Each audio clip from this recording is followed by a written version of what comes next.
to a quiet place to send this transmission to you. I'm worried about reports that have been going around our system. They have popped up out of nowhere. They say that the enemy is too big for us to handle and that we will not win. Should I believe them?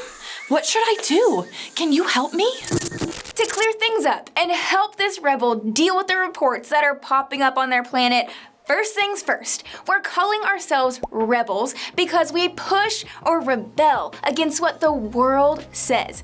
We stand firm on our freedom and will not be tangled up by things that try to keep us from the good plan God has for us. And man, oh man, reports like these can cause a lot of trouble. Some would say the reports are more dangerous than what they're actually reporting. This reminds me of a report that was given in the Bible. Let's take a look and see what we can learn and how we might be able to help out our rebel friend. If you'd like to watch the epic story, you can click on this link right here. So, we see in this Bible story that there were actually 2 reports that were given. One by Joshua and Caleb that said, "We got this," and the other report by the other 10 guys that said, "No way, we can do this." Actually, our memory verse explains this report best. Numbers 13 verse 33 says, "We even saw giants there. We seemed like grasshoppers in our own eyes, and we looked the same to them." Grasshoppers against giants? This does not sound like good odds for the grasshoppers. So, what should they do? Which report is right? Well, let's break this down together and see if we can figure out some things that might help our rebel friend and might even help us. The report is really how we see our situation. The 2 reports were completely different, but completely correct. Wait, what? How does that work? Well, Joshua and Caleb believed that they would be successful. They believed that this was the land that God promised and that God would help them because God had shown them that He was faithful and promised that land to them.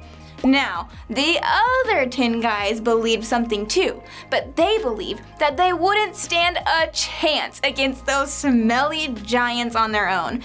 They never took into account everything that they had available. If they tried to go into the land and fight those giants on their own, they would have lost. Big time. They gathered their information only from what they could see right in front of them. They looked at their abilities, their past, their weakness, and their insecurity, and they measured themselves against what they thought that the giants were capable of. So, what does that mean for us and our rebel friend? What do we do when a report that worries or scares us pops up? Well, who told you that? We need to ask ourselves where the report came from. There are so many sources in our lives that are trying to show us things and tell us information.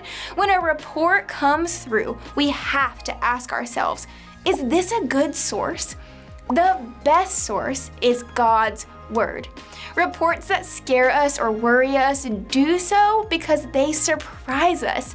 They catch us off guard. We become worried or scared when we think about the report being true and what that could possibly mean for us.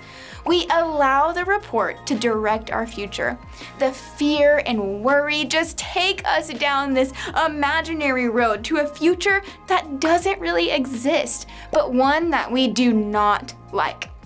What does God's Word say about the report? God has a road for us, a good plan His Word promises. Psalm 119 verse 105 says, "Your word is a lamp for my feet and a light on my path." Let's first ask ourselves, where did this report come from? Can I trust the source? Jesus came to set us free.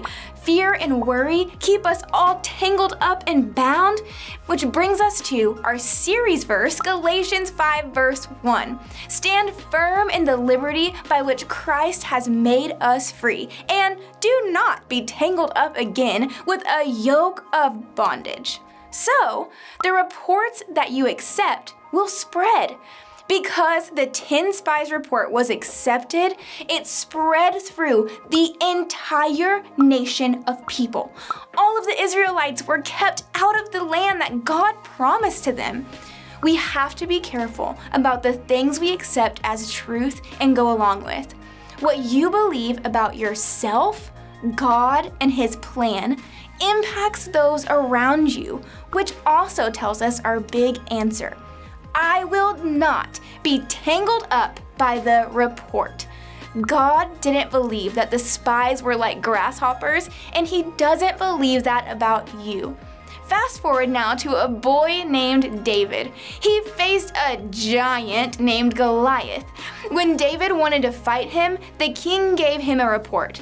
You are not able to go out against this Philistine and fight him. You are only a young man, and he has been a warrior from his youth. Now, David could have said, "Oh man, you're right. You are the king. I should listen to you and just go home." But where would David be if he did not rebel against that report? David respectfully let the king know all that God had done for him by saying, "The Lord who rescued me from the paw of a lion and the paw of the bear will rescue me from the hand of this Philistine." And that report spread. The king believed him, and David was successful. So, I have a challenge for you. To our rebel friend and to all of you, let's ask these questions. Where did this report come from? And what does God say about this? Let's allow God's word to light up our path and refuse to be tangled up by any of those untrue reports that we might hear.